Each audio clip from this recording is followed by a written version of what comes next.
ফাল্গুনের মিঠে রোদে চাঁপাইনবাবগঞ্জ এখন যেন এক হলদে রঙের স্বর্গ। চারিদিকে মৌমৌ গন্ধে মাতাল হাওয়া, সারি সারি আম গাছ ছাপিয়ে আকাশপানে উকি দিচ্ছে সোনালী মুকুল। প্রকৃতির এই রূপ যেন জানান দিচ্ছে দোরগোড়ায় মধুমাস।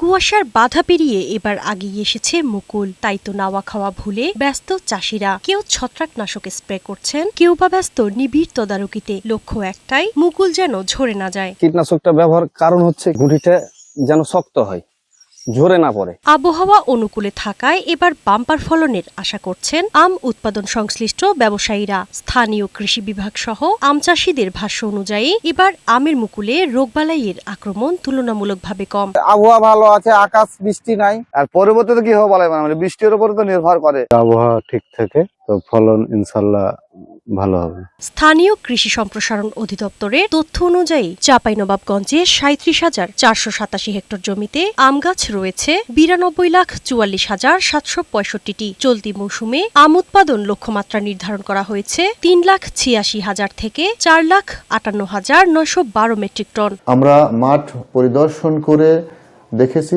ইতিমধ্যেই প্রায় ৭৫ থেকে ৮০% মুকুল বের হয়েছে। সামনে আরো মুকুল বের হওয়ার সম্ভাবনা আছে।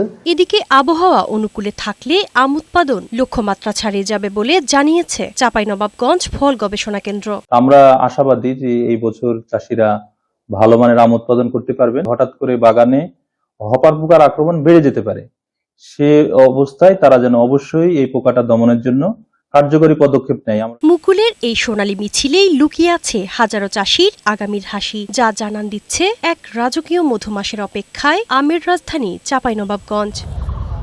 শারমিন রিমি, বৈশাখী সংবাদ।